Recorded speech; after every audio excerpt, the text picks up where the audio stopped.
A guy who waits for the perfect time is not going to IIT.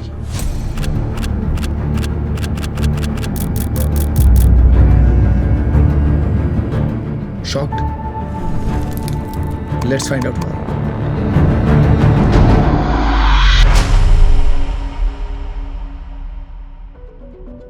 विजय और अभिषेक, इन दोनों ने JEE main 2024 की preparation जब start की थी तो विजय के पास एक बहुत ही फुल प्रूफ प्लान था। उसने पहले ही ये डिसाइड कर लिया था कि उसके बैच का जो भी सिलेबस है, इररिस्पेक्टिव ऑफ दैट, वो अपना सिलेबस अक्टूबर एंड तक ही फिनिश कर देगा। अब चूंकि अभिषेक और विजय बहुत ही क्लोज फ्रेंड है, तो मैंने अभिषेक से पूछा कि क्या तुम्हारे पास भी ऐसा ही कोई प्लान है? तो अभिषेक ने जवाब दिया, सर मैं इतना फास्ट नहीं कर सकता, मैं स्लो करूंगा, बट जो भी करूंगा अच्छे से करने की कोशिश करूंगा।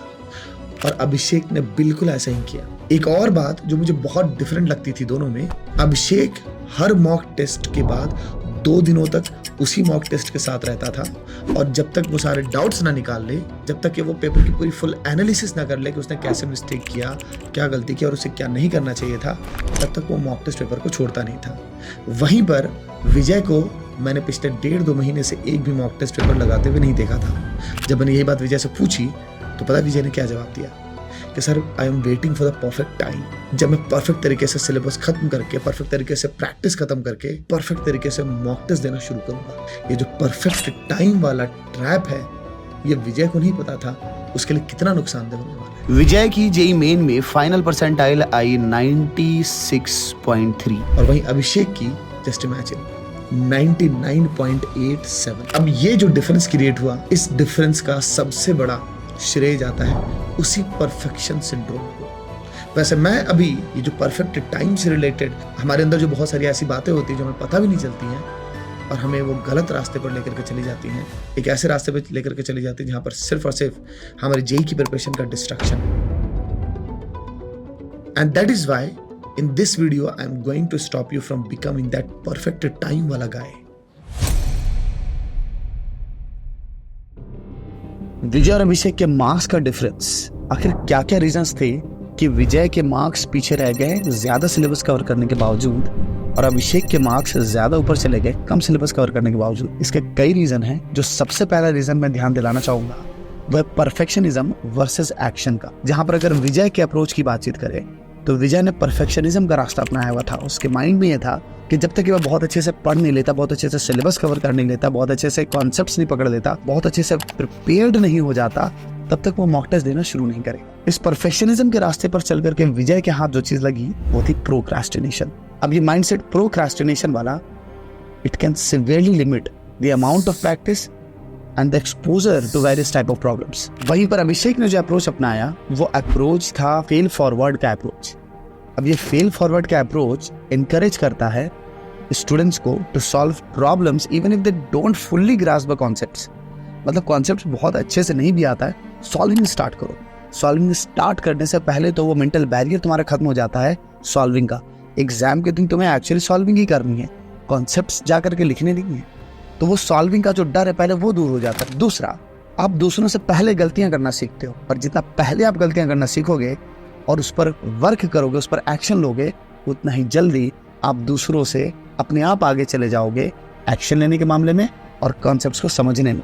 साथ ही साथ आपका एक्सपोजर जो डिफरेंट टाइप ऑफ प्रॉब्लम्स के साथ है वो और बेटर होता चला गया। ये जितना बेटर होता जाएगा कॉन्फिडेंस आसमान छुएगा। साथ ही साथ अगर आपकी एनालिसिस अच्छी है, जैसे मैंने बताया कि अभिषेक 2 दिन तक पेपर की एनालिसिस करता रहता था जब तक एक एक छोटी छोटी बात ना निकल जाए। अभिषेक को ये बात समझ में आ चुकी थी कि उसके अंदर एक बहुत बड़ा चेंज आता है जब मॉक टेस्ट होता है। वो मॉक टेस्ट देता है, मॉक टेस्ट देने के बाद जो भी वो एनालिसिस करता है, चाहे वो 60% सॉल्व कर पाए, 50% सॉल्व कर पाए, 40% सॉल्व कर पाए, बट जो भी वो सॉल्विंग करता है, जो भी गलतियां वो पकड़ता है, उन गलतियों पर वर्क करने से उसके अंदर बहुत बड़ा चेंज आता है। And this is how toppers are actually built. Vijay और अभिषेक की स्टोरी सुनाने का होल एंड सोल पर्पस यही है कि जो भी उनकी प्रिपरेशन में कमियां रह गई वो आपकी प्रिपरेशन में, आपकी जेईई की प्रिपरेशन में वो कमियां ना रहे। जो भी बातें मैं उनसे रिलेटेड बता रहा हूँ वो आपके लिए लेसन हो। So now moving on to the second lesson is laws of incremental learning. Vijay ने जहाँ पर परफेक्ट टाइम के लिए सोच करके काफ़ी सारी चीज़ें छोड़ करके रखी हुई थी, उस वजह से उसे इंक्रीमेंटल लर्निंग का नुकसान हुआ। अब ये इंक्रीमेंटल लर्निंग क्या है? ये एक्चुअली वो कंटिन्यूस लर्निंग का मॉडल है जिसके थ्रू पूरी लाइफ टाइम हम किसी स्किल को डेवलप कर पाते हैं। कभी आपने सोचा है कि नर्सरी से क्लास 5th में जंप क्यों नहीं कर गए आप? 5th से 10th में क्यों नहीं जंप कर गए? क्योंकि हमारा पूरा ये जो पढ़ाई का प्रोसेस था वो इंक्रीमेंटल लर्निंग का प्रोसेस था। इसे हम स्टोइक लेवल अप्रोच भी कहते हैं, जहाँ पर कि एक्चुअली किसी भी स्किल को डेवलप कराने के लिए हमें इंक्रीजिंग डिफिकल्टी लेवल को फेस करना होता है, प्रोग्रेसिव ओवरलोड देना पड़ता है खुद को, और तब हम एक्चुअली सच में स्किल डेवलप कर पाते हैं। तभी कहते हैं कि building knowledge over time through consistent effort is the key to develop any skill. और इसी कॉन्सेप्ट को अभिषेक ने फॉलो किया, और उसी वजह से अभिषेक का ग्राफ स्टार्टिंग में तो स्लो था, लेकिन जैसे जैसे इस इंक्रीमेंटल लर्निंग का कंपाउंड इफेक्ट आया, वैसे वैसे अभिषेक के रैंक ने जंप ले ली। अभी हम बात कर रहे थे स्टेप बाय स्टेप इवॉल्व करने की, तो यहीं से मैं थर्ड लेसन निकालूंगा विजय और अभिषेक की स्टोरी से, एंड दैट इज फ्लेक्सिबल ना होना अपनी प्रिपरेशन में, जिसे आप कह सकते हो inability to adopt and evolve. पता है जेईई का एग्जाम डायनेमिक है, हर साल कुछ ना कुछ चेंजेस हैं।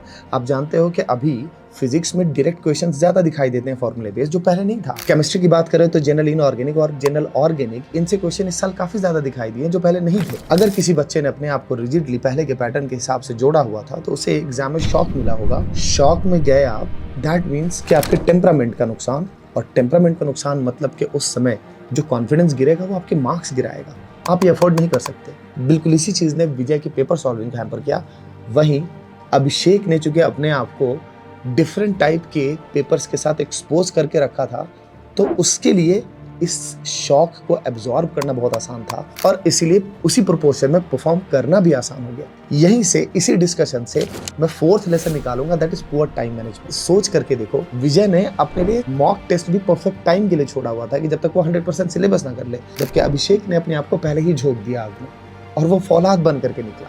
मतलब जिस तरह का स्ट्रेस पेपर देते समय होता है, उसको मैनेज करना, क्वेश्चन का सिलेक्शन करना, साथ ही साथ अपने फोकस को बनाए रखना, क्योंकि 1-1.5 घंटे के बाद फोकस गिरता है पेपर में, और यही वो चीज़ है जो आपके पेपर सॉल्विंग स्किल को बेटर बनाती है। आज के टाइम पर पेपर इजी हो चुका है, यूं कहें कि इजी होने की तरफ जा रहा है, और मैनेजमेंट टफ हो रहा है, तो आपकी paper solving skill, paper management skill बहुत इंपॉर्टेंट हो चुकी है। अब इन सारी बातों को मैं कंक्लूड करूंगा 5th पॉइंट से, जो है lack of confidence and momentum. अब आप ये सोचोगे कि ये कहाँ से आ रहा है, ये बहुत इंपॉर्टेंट है समझना कि अगर आपने विजय का मेथड अपनाया कि मैं जल्दी जल्दी सिलेबस कवर करूं, उसके बाद परफेक्ट तरीके से मैं पेपर सॉल्विंग और परफेक्ट तरीके से मैं अपने आप को फुल सिलेबस प्रैक्टिस में लगाऊंगा, इस चीज़ ने डाउट और इनएक्शन ज़्यादा भर दिए। क्यों?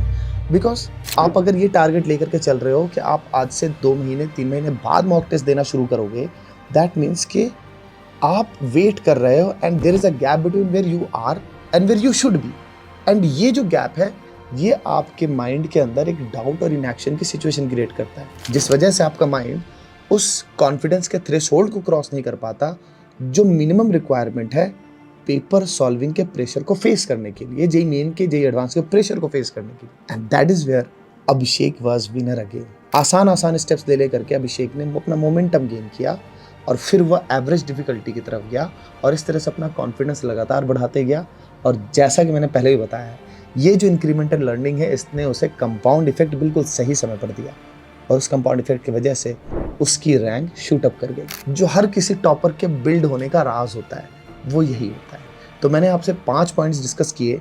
आई होप दैट कि इन सारे 5 पॉइंट्स को आपने ध्यान से सुना होगा। फाइनली मैं विजय और अभिषेक की स्टोरी को कंक्लूड करूंगा इन लाइनों से। परफेक्ट टाइम का वेट करना एक स्ट्रैटेजिक फ्लॉ है, और आपकी आईडीजी प्रिपरेशन को ये बहुत नुकसान पहुंचा सकता है। आपका सक्सेस कंसिस्टेंट एक्शन लेने में, मिस्टेक्स को एम्ब्रेस करने में, समझने में, और उनको एक लर्निंग अपॉर्चुनिटी में कन्वर्ट करने में। साथ ही साथ आपको अपनी स्ट्रैटेजी को लगातार बेटर बनाते रहना पड़ेगा, जैसे जैसे आपको अपनी गलतियां पता चलती हैं। By focusing on progress rather than perfection, you can build resilience and knowledge to succeed in IIT JEE.